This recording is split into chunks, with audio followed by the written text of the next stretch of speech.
Hi, everyone. I have with me Rosanne Plante, who is an attorney and mediator with more than 25 years of experience in the courtroom. She serves as a legal advisor and assistant director for the Miss Nationwide Foundation and Pageant. She has also won titles at the local, state, national, and international levels. In May of 2023, she was crowned as Mrs. Agriculture America Elite 2023. In 2022, she won the Global Beauty Awards Best in Education. In 2023, she won Congeniality. Welcome, Rosanne. Well, hello, Maureen. Thank you so much for having me today. A contestant receives his or her contract. What is the first thing he or she should do? They need to read it from start to finish. And I used to teach contract law, business law at the college level. And I remember asking my students if they had ever signed a contract they had never read. And we're all guilty of that. We are. Every time you click through something on Facebook or accept something when you're loading up a new software, we do that. And it's important to do that. And one of the students, I said, well, what parts did you read? And he said, only the good parts. Well, it's important to read it all. You don't go to the Louvre and look at just the Mona Lisa's nose or her smile. You look at the entire picture. And I tell people, look at the beginning to the end, because all the parts work together, and the good part might be negated later in the last part of the contract, and you need to see the whole picture. That's a really good analogy using the Mona Lisa. So let's say somebody does receive a contract. If you can talk about it from a pageant executive perspective, why is the language written in a way that protects the pageant executive? At the same time, when you are reading the contract as a contestant, what goes through his or her mind when reading the verbiage? Well, you have to understand that where the contract originates, or where it's born, I like to say, is the person who has the control. And so when we receive a contract as a pageant contestant, it is being controlled by the pageant administration. And you have to understand that a contract is an agreement. It's what we agree together to do together in a business relationship, written down. Why do we write it down? Because if one of us violates it, and the proper term, legal term, is breach it, then the other party has a reason or a recourse to hold you responsible if you're the one who's breached it. So we have to understand that pageants are business, and we're protecting our business interests. And so from an administrative part, or the pageant director perspective, they want to make sure that they're able to do such things as collect fees, so that we can do our production, so that we can pay our expenses. So you have to understand that it's really meant to be a business agreement, and it's going to probably benefit perhaps that person who wrote it, the pageant director, more than the contestant. Now, that doesn't mean that a contract should therefore take advantage of the contestant. What should a contestant be looking at when reviewing a contract? Well, we want to make sure that it's fair and it's equitable to the contestant. And I think more importantly, that it matches up with what you've been told the pageant is about. We talk a lot about finding the right pageant system, okay? And if you have decided to do a pageant system and it's been represented to you, then that contract should be like a mirror reflection. Everything you've been told should be in that. And I have a lot of people come to me, not just in the pageant world, and they say, I was told A, and when I got the contract, it was B. And I even spoke to the person and said, why isn't A reflected in this? And they say, oh, don't worry about it. That's just the contract.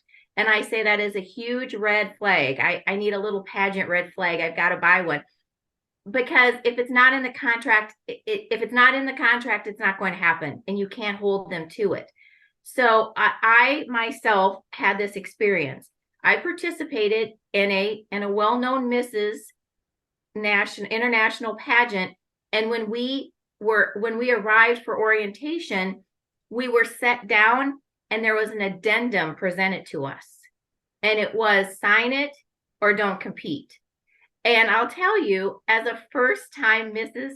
contestant at a international pageant, and as a lawyer in the front row, I might say, I had to really control my reaction because I wanted to stand up and say, nobody signed this until we have a chance to read it. And we had the entire staff looking at us and saying, sign this and pass it in.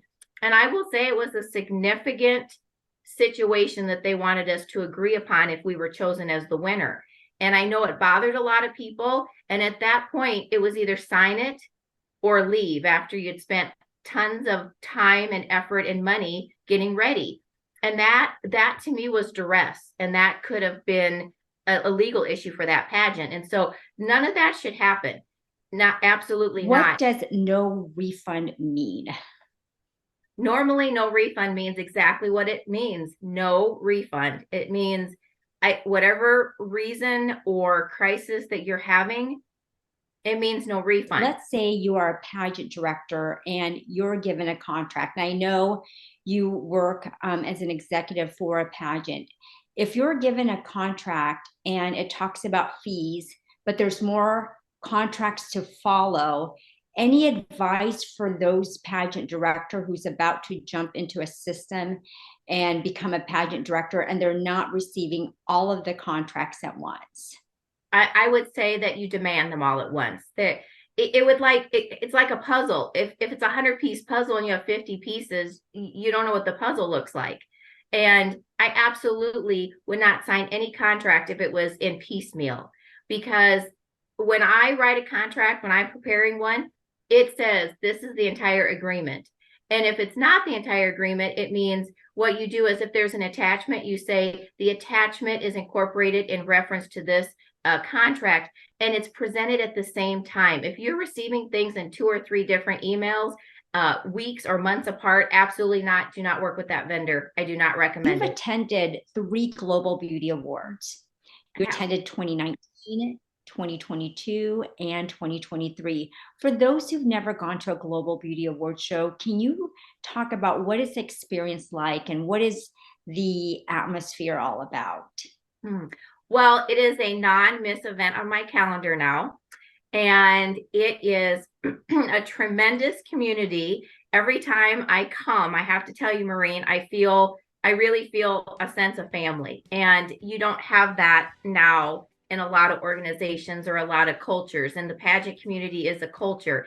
And you come for the networking, for the relationships, and that's really important. I want to stress to the listeners the relationships, and then the glitz and the glamour.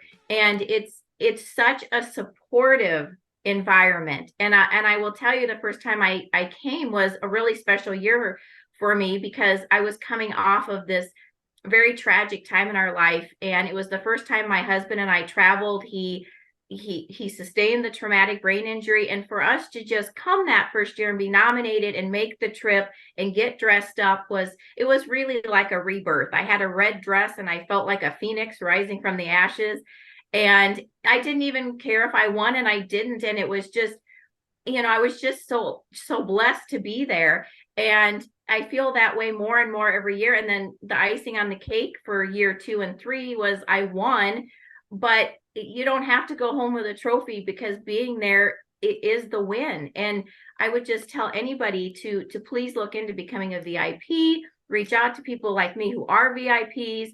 There are so few things in our world now that are warm and supportive and connect people in a truly genuine way. And the Global Beauty Awards, they truly do that.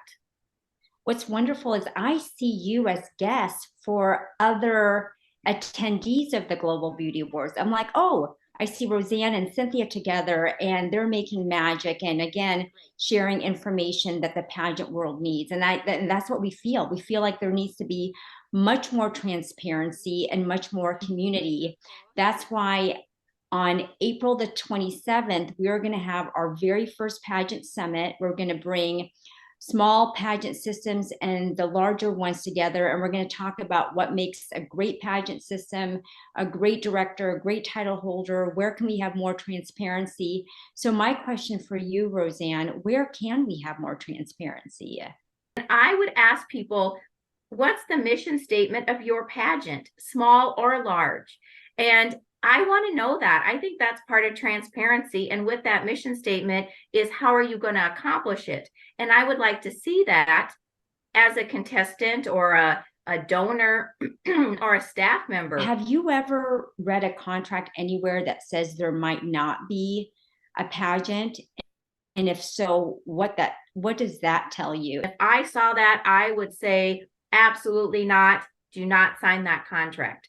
The same thing is if there's any vagueness about location or judging or categories, those things need to be very specific. A contract can never be overwritten. I want to say that again. A contract can never be overwritten. That doesn't mean that it has a bunch of legalese in it. Okay, it can be clear, but if there is a part that is not very well explained, you need it explained and written in writing before you sign it. When contracts are vague, it leaves a door for the person. Remember, we talked about the person in control. That's their string of control, and you don't want to put yourself in that position, or the trap door will open and you'll fall through. It's okay for a pageant director or for a contestant or a pageant parent to ask questions, right? Lots of questions. Absolutely. And if you ask a question and the response is anything but helpful and transparent, you need to look for another system. Because sometimes I'll have people who will come up to me and say, gosh, I want to ask that person a question, but I don't want to bother them. Or I don't want to be marked as somebody who's trouble and not easy to work with. And I say, you should be able to ask questions. That's what the whole purpose of a pageant is, to give you a voice. Yes. So you should be asking questions. There's nothing wrong with asking questions. It might not be the answer that you want to hear, but you should ask questions. You want to ask questions now. That's my whole philosophy. Ask questions now rather than when the pageant is complete. Yes. And then that's when the issues come. So ask questions along the journey. Well, and here's the other problem. If you don't ask questions at the pageant level and you become the national title holder, and it is a unequal balance of power, and we've heard a lot about that in some famous systems, and then you become the national title holder, what are they going to ask you to do in that contract? And I have had horror stories told to me about the morning after or 2 hours after crowning, where they put you in a room and say, you're signing this, and if not, the first runner-up is outside and she will be automatically crowned. That is not a system that you should be involved in. People show you who they are, Maureen. Listen. Yes, that's what Oprah said. When somebody reveals who they are, listen. Listen. They're revealing who they are. If I can do anything as an attorney and as a pageant lawyer, is I would like people to find their voice and empower them to defend themselves and to make sure that they are treated the way that they deserve to be treated. We all deserve to be treated with dignity and respect. And it breaks my heart when you describe that situation. I've seen it too. I don't want to be a bother. I don't want to be the pain in the neck. And I just, that's not acceptable. We build women up, the pageant community. And if you feel that way, you need to move on, and you should never be afraid. So I would add that it's okay to use your voice in a professional manner. And if it's not for you, there's lots of systems, and there's a system truly for everybody. You do not have to expose yourself to a system that doesn't have transparency where you're going to be upset. People's time and investment in that time is too important that we want them to have a great experience.